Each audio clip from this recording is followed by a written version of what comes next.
Yes, people, welcome back to the latest edition of the Shoestring Budget podcast. Following that absolutely ridiculous result that we got on the weekend against Manchester City, we're here to face Omonia. I hope I'm pronouncing that right. I'm joined as ever by my co-host Tom. How you doing, mate? I'm good, bro. How are you? Good. Yeah, I am. I'm recovered now after that game on Sunday. It was a bit rough, wasn't it? Yeah, I think you know what? Scoring 3 goals made it not as bad as it was. I think if you didn't watch that game and you saw the score was 6-3, you would have thought, oh, what a game. But watching the game was a completely different thing, right? Yeah, 100%. Just there was nothing. You know, United only got 3 goals because Man City had just turned off. Yeah. One thing I would say, though, and it was actually a Chelsea fan that pointed this out to me, so big up to this guy, but he did say that years ago, or even last season, Manchester United would have just down tools at 6-1. That would have been it. Yeah. The fact that we managed, I know City kind of down tools, but you're talking about the best team in Europe in Man City. The fact that that we could still get a couple of goals says something. They didn't give up, whereas, like you say, last year, they would have definitely given up. And as soon as Man City probably got their second or third goal, that's it. United would have just give up, but they didn't. So you can see there's improvements. And I also like Ten Hag's comments about the game.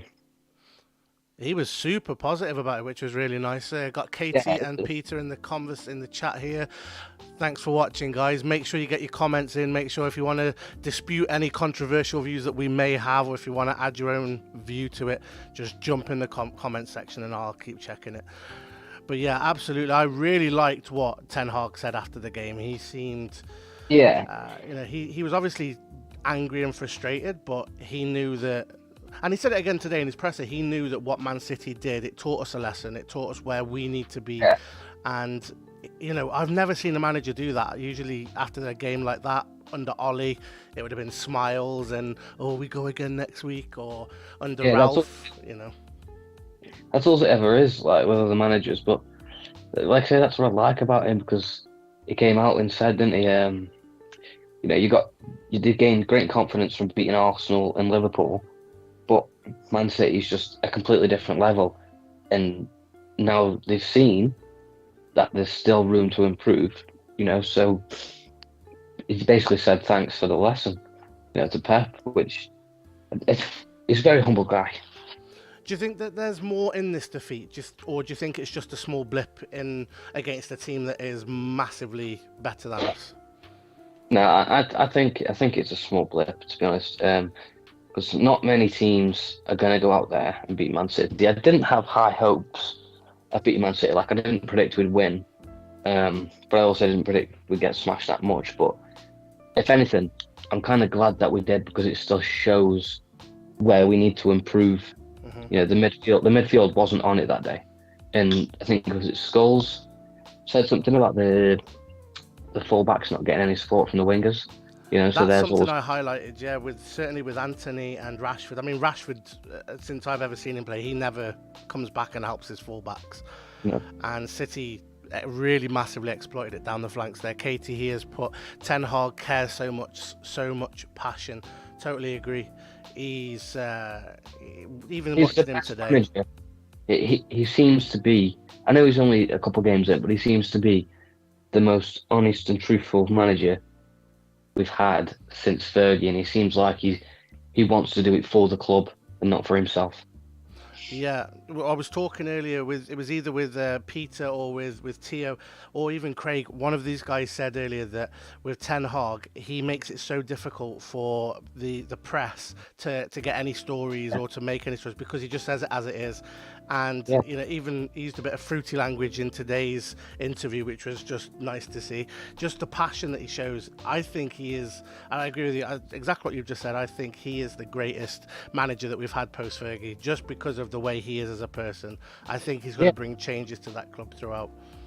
Yeah, I definitely, like you said, every press conference he has or interview or whatever, like you said, he tells it how it is. He's honest about it. If the team's not been up to the standard, he'll say it.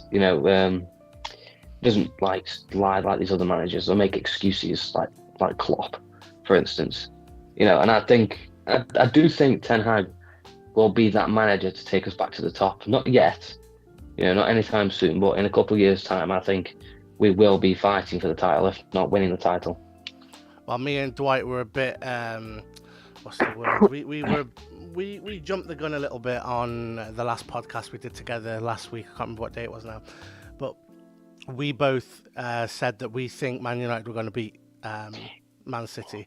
I thought it was going to be a bit of counter-attacking masterclass. We are probably one of the best counter-attacking teams in Europe at the moment. We just got a bit ahead of ourselves with the Arsenal defeats and the Liverpool defeats. I think that's what it was. We just got a bit ahead of ourselves, but we've got to realise Arsenal and Liverpool are still, as good as they are, they're still nowhere near Man City's level. Mm-hmm. That's very true. Peter's also said in the comments here, he's a born winner, and you can see it with him. You're absolutely right, Peter. With Ten Hag, he just oozes that winning determination. He wants to be the best at everything, and in a way he spoke today about, he doesn't see a difference between the Europa League or the Premier League or any of the other cups. He wants to win every cup, and that for me was refreshing. I don't really like. I like the Europa League. I'm not the biggest hater of that. I'm not a big fan of the FA Cup or the League Cup. But the fact that Ten Hag wants to win it all, that's what we need. We need winners at this club, and we need people with a strong enough mentality to deliver that. Something that we'll move on to because we're on the subject of Ten Hag. He made a big call on Sunday, and I want to get your opinion on this. He obviously left Cristiano Ronaldo on the bench. What are your thoughts on that? Do you think that was the right decision? Well, yeah. I think the team he started was the right decision because, I don't think you should start a player based off their name. You're going to start people based off their form. Hence why Scott McTominay started over Casemiro. Scott McTominay's been in form. He's been doing what he should be doing. And again, with Rashford, he's been getting goals. He's been in form. He got player of the month. So why should he be dropped? Yeah, you're absolutely right. In fact, speaking of Scott McTominay as well, I'm glad you brought him up. So Erik ten Hag actually name-dropped Scott today, and he said about the amount of games that we've won when Scott McTominay is in that starting 11. And I was actually quite shocked. He wasn't in the Brentford team. He wasn't in the Brentford starting 11 when we were beat 4-0. He actually came on as a substitute at half-time, which I completely forgot. I just assumed with that kind of scoreline, he would be, part of that mess. But with Scott McTominay, I think in 6 games, in 6 games, we've won 5 of them with Scott McTominay starting. So that was his mentality behind picking him. Now, one other point of contention amongst United fans on Twitter in particular, and I thought Twitter was quite harsh to him this week. I know Twitter's very reactionary, but there was a lot of people giving Ten Hag stick about Casemiro as well, not starting over Scott McTominay. I think Scott McTominay should have started that game. Yeah, 100%. That game is usually his game as well. Oh yeah, but why drop him? If he's been in good form, and like you said, we've won 5 games when he's been starting, why on earth would you drop him? It doesn't make sense. Doesn't make sense. Doesn't make sense to drop him just because somebody's got a name for themselves. No, that's it. And I like that he's got that mentality as well as a coach. He did speak in his presser today about wanting to create a culture of competition. Now that for me was really exciting. That's what you want to hear. Exactly what you've just said. It's not about the name on the back, it's about the badge on the front. Whoever plays better for that team in that moment deserves to be starting. Definitely. Yes, and I've written it down here. I took notes from the presser, and this is Scott McTominay's 2nd defeat of the season. So he's when he's in the starting lineup. So that was against Man City and Brighton at the start of the season. Brighton, who are in good form. Yeah, you could say that it's Scott McTominay's 2nd loss of the season, but at the end of the day, there's still 10 other players on the pitch. It's not just down to him. He's got one job. He's there to do it. And if the players in front of him and the players behind him don't do their job, then we're going to lose games. Mm-hmm. So. That's another player that came under a bit of stick on the weekend, which, again, I can't understand this. David De Gea. Now, you went on the podcast with me. Yeah. I don't understand where all this has come from. Well, me and Dwight had this discussion the other day. It was in in some of the newspapers. It was actually widely reported last week that we are looking at obviously offloading David De Gea when his contract comes to an end. I think it's either at the end of this season or the end of next season. He'll be allowed to leave, and we're going to be replacing him, according to numerous reports, with Jordan Pickford. Yeah. Now, I don't know if there's a lot of people jumping the gun in terms of trying to blame De Gea for every goal that we concede now, because there seemed a lot of anger towards him not coming off his line quick enough, or City were able to score from a few yards out. How can he not stop that? I don't know. I just don't understand the negativity towards him at this moment. Right. Even the best goalkeepers in the world concede.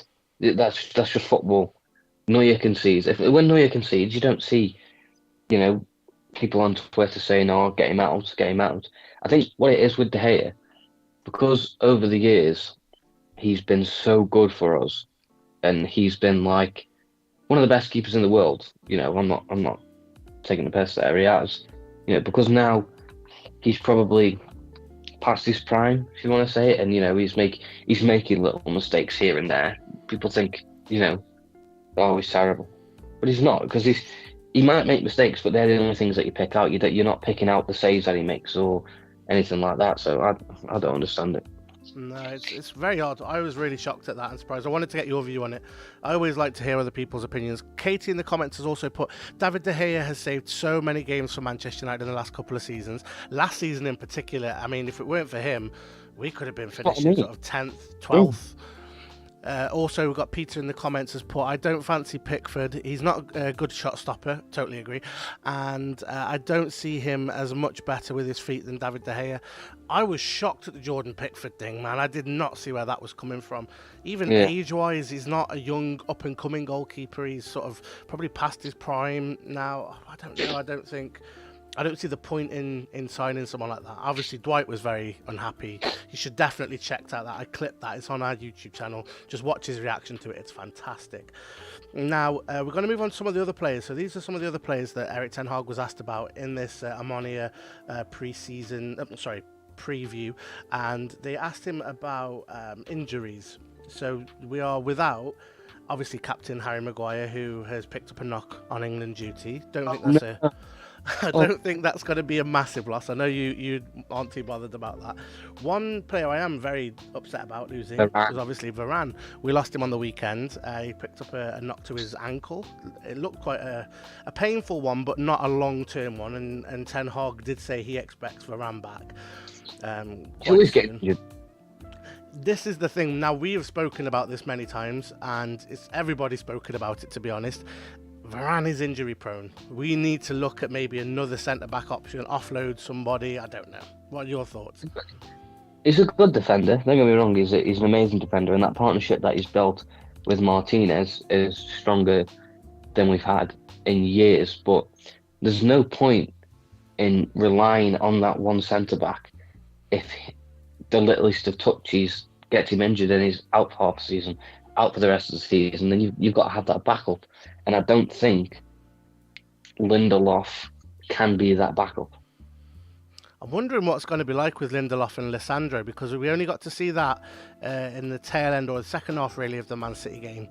Didn't do particularly well, but I'm excited to see what they can do against slightly easier oppositions. Oh no, much easier oppositions than Omonia.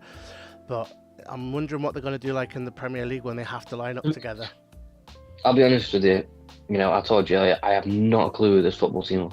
I've never heard of them before, so nope. I don't know what to expect. No, we're going in completely blind on this game. To be honest, it's going to be interesting to watch. Now, two players that he mentioned as well.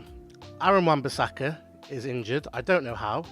I think Aaron Wan-Bissaka has just sort of been told to leave, and he's trying to hush it all up and just say, you know what, right? I love Aaron Wan-Bissaka, right? But he's not getting in above Diogo Dalot.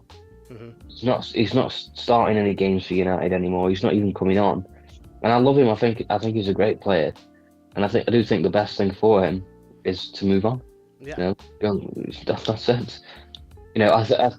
I've heard Liverpool are after a new right back, aren't they? Because theirs can't defend. Yeah. You had to get that in, didn't you?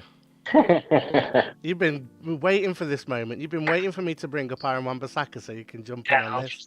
just put my piece of paper away now. Well, so we've got a comment here.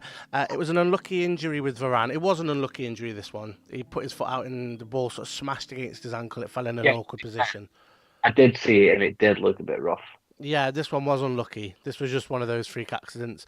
Donny, now he's actually, yes, good point. Donny's the next person I'm going to bring up. Donny's also injured again. Now, somebody's pointed this out, and I need to rewatch. Hypothermia or something like that. Well, this is the theory. I'm gonna start the conspiracy theories now. Okay, tin hat foil time. But this might actually have some. There might be some truth in this. So with Harry Maguire and Varane, he gave both of those a date to come back. They'll be back in the next couple of weeks. They're fine. They'll be okay. When it came to Aaron Wan-Bissaka and Donny van de Beek, he was very reluctant to give a time frame in which they would return. So now that's obviously got a lot of people speculating that this is the end of Donny van de Beek. Now, we've got a video coming out about Donny van de Beek very, very soon, in the next few days, actually. Go on, sorry. Has there ever really been a beginning for Donny van de Beek? I don't think This is anybody. the question. This is the question. So he's gone through 5 Premier League managers now, one of which was a big admirer of him and a fellow Dutchman, somebody that knows his game. He's made 1 or 2 appearances, and I think they were both pre-season for Erik ten Hag. I don't think he's played this season yet. Now, this is a very weird situation with Donny van de Beek. I was personally really excited about him coming to the club, and I thought he was going to be great backup to Bruno, or add a bit extra than Pogba. We were going through another very turbulent patch with Pogba, but I don't know. It's just not happened for him, has it? And I don't know why. I don't know if it's the Premier League's too rough for him or too fast for him. Doesn't suit his style. But the fact that Erik ten Hag isn't picking him is worrying. There's no other manager that we could bring in that would pick Donny van de Beek if Erik ten Hag isn't picking him. No. You know what, right? I know it's going a bit off topic a bit, but I've got a question for you. Right? Okay. It's not going to stir anything, but it's just a genuine question that I kind of don't know the answer to. Do you think Man United can win the Premier League or say Champions League with Bruno Fernandes? Yeah, I do. You know me. I love Bruno. Bruno is. I can understand both sides of this argument. Okay, I am going to be a bit flip-flop with this. I can understand both arguments, but for me personally, I think Bruno Fernandes is pivotal in us winning anything. See, I saw it on Twitter, and it got me thinking. It was like, I do think we could possibly, but I also think if he toned down on the whining and all this trouble that he kind of causes himself with no need to, he'd be 10 times a better player. And I think at the minute with Bruno, there's no consistency. He has dropped. His consistency has dropped. There was obviously that very damning statistic that came out post last season that highlighted his numbers dropped significantly whilst Ronaldo was in the team.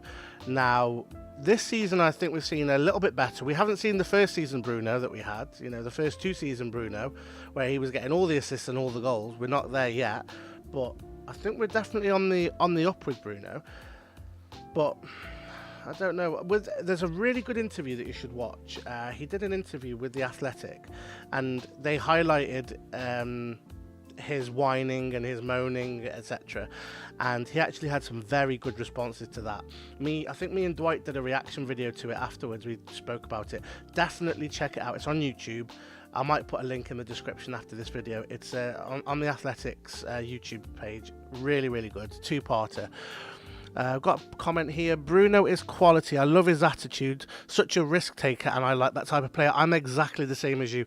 Yeah. I like that Hollywood pass. I like that someone that will try and create something out of nothing. I think that we need that, and I think a player like that can just change a game in a split second. No, of course. I understand that, and don't get me wrong, I love Bruno just as much as the next Man United fan. I think since he's come into the team, you can tell he's wanted to do it for the badge and how much he loves United. But like me personally, my opinion on him is he's a great footballer. Like, he's one of the best.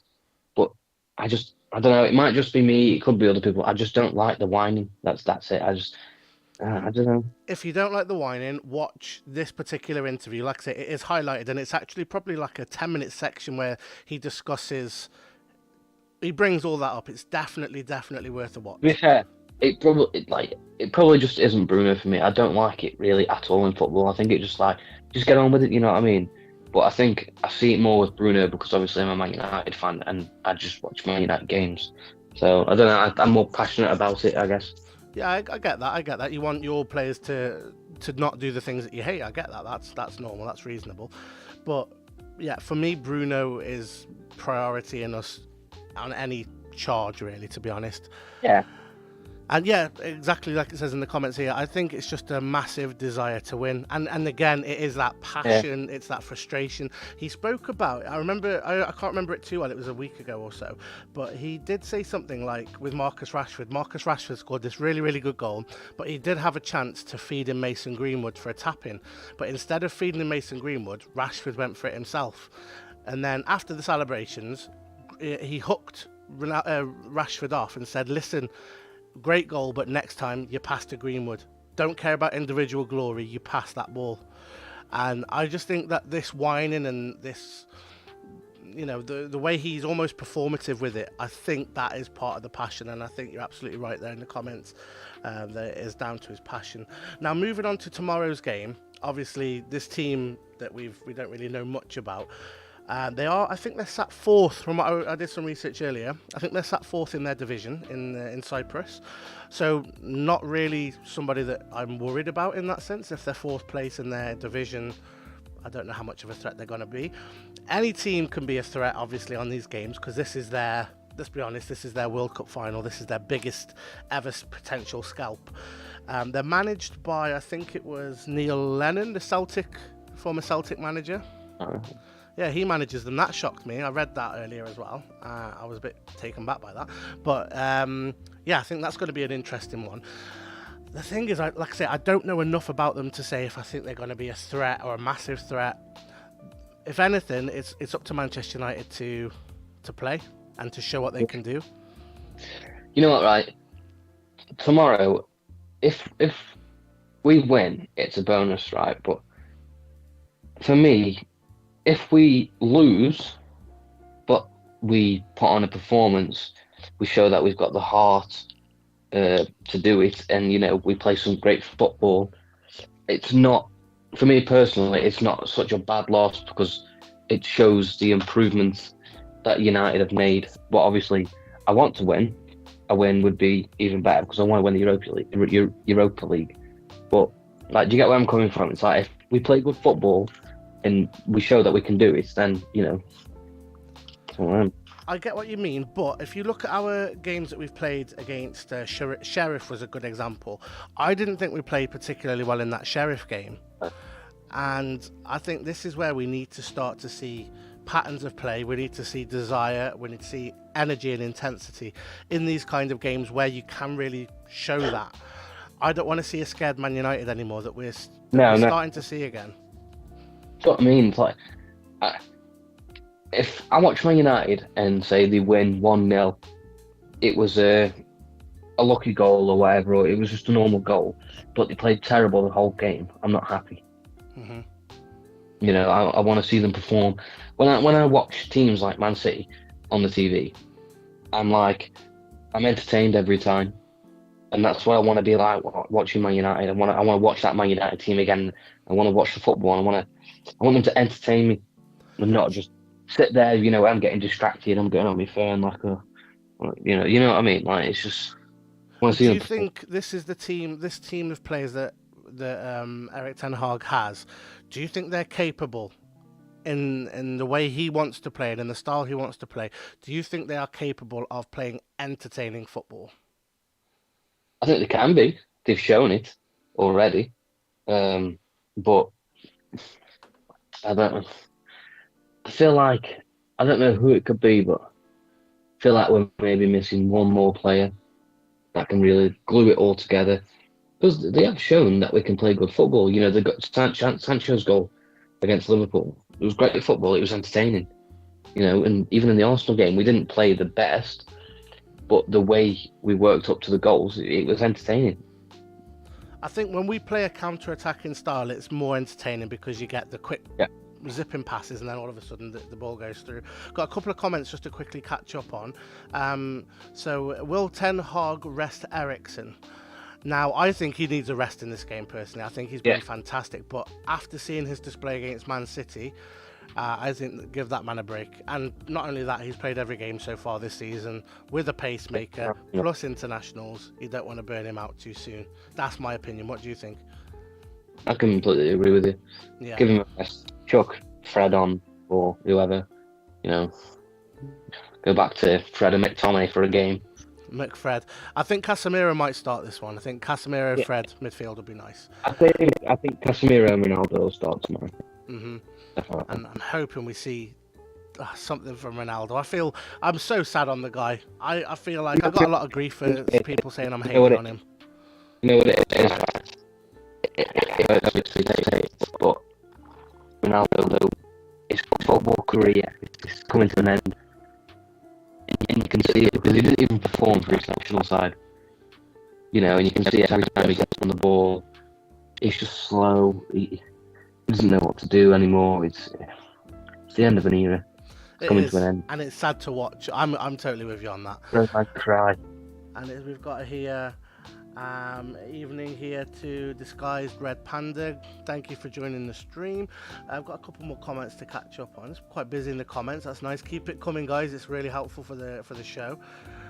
Let me see here. Yeah, so I've got, they need to show more passion.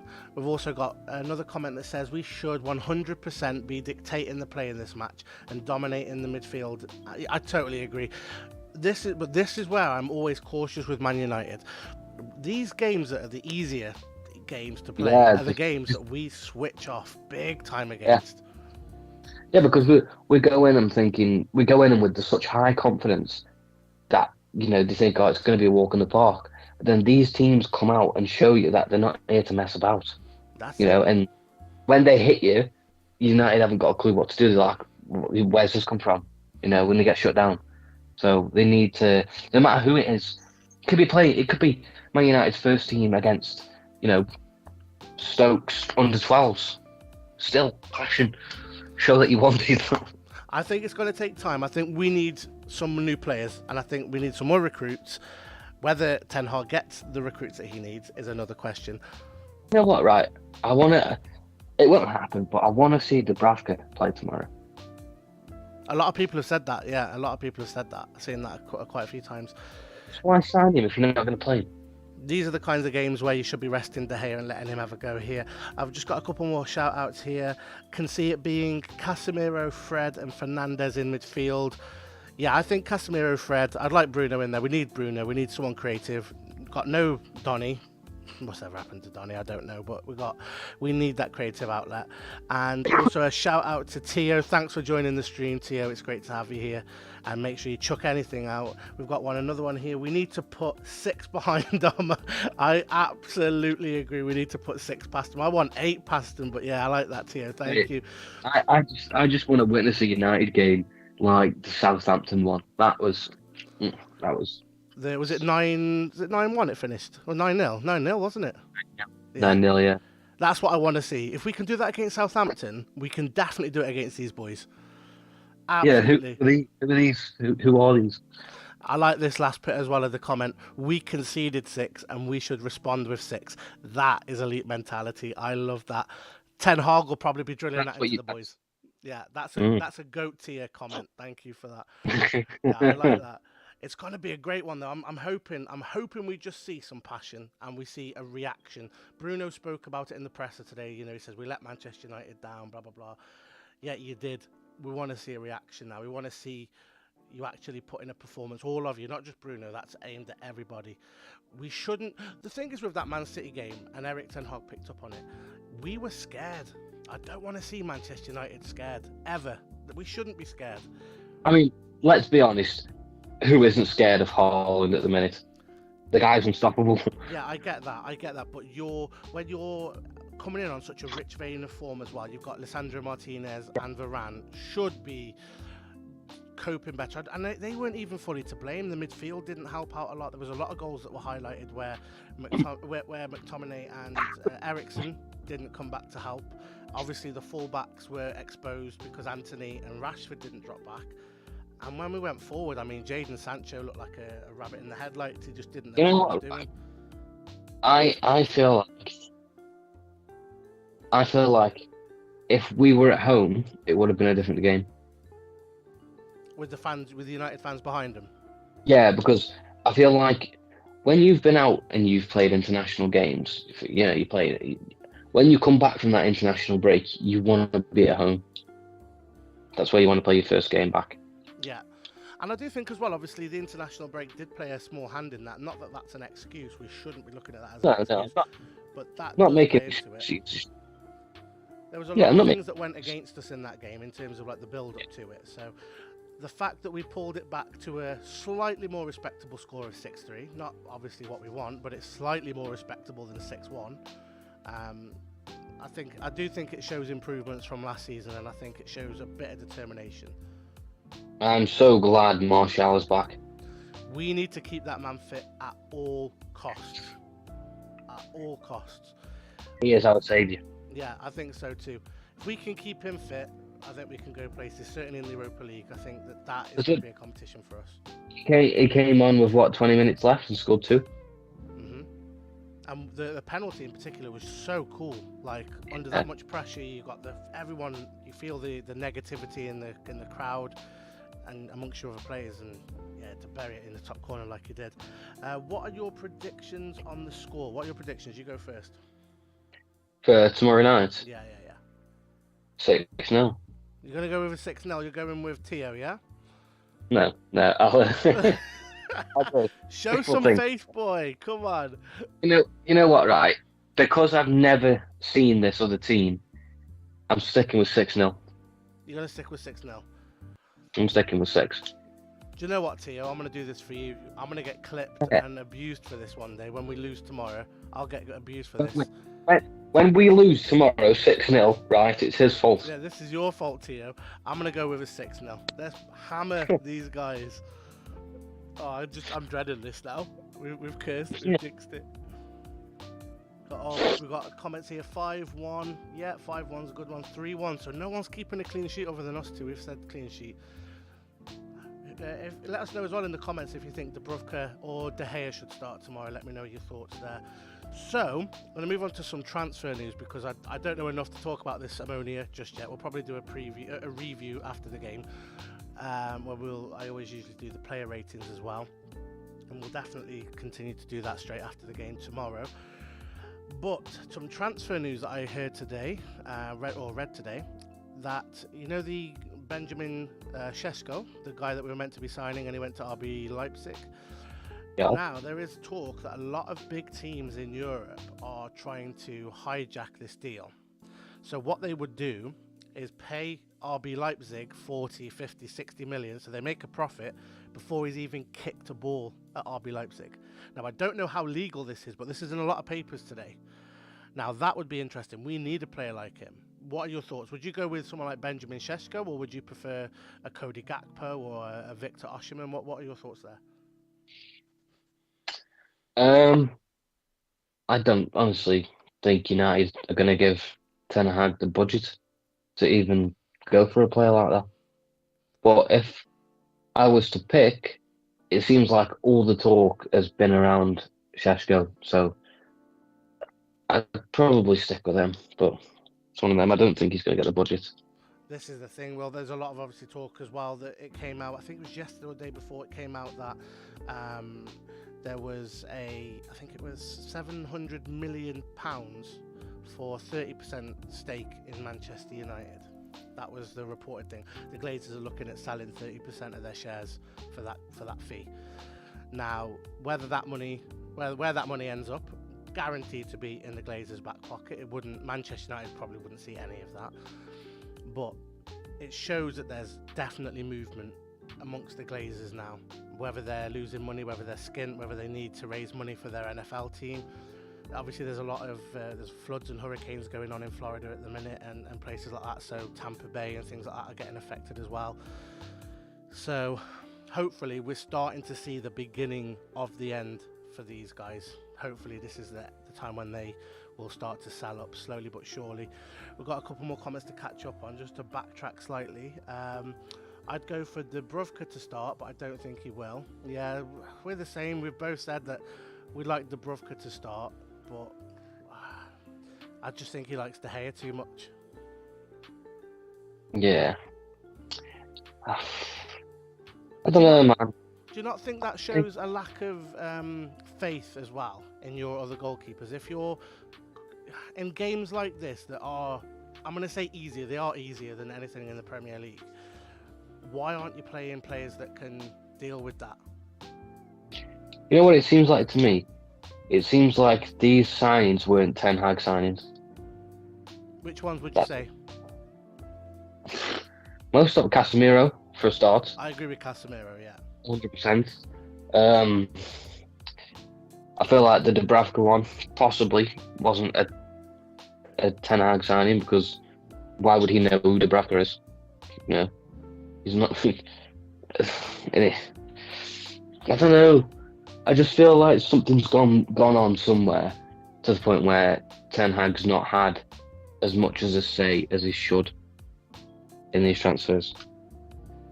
Yeah, and I think every manager that's been at Manchester United has had a very similar ride. I think obviously Anthony was through and through a Ten Hag signing, and Lisandro Martinez and Christian Eriksen. I think they were all what Ten Hag wanted and needed. If De Gea gets injured or ill, these other players aren't going to have the practice.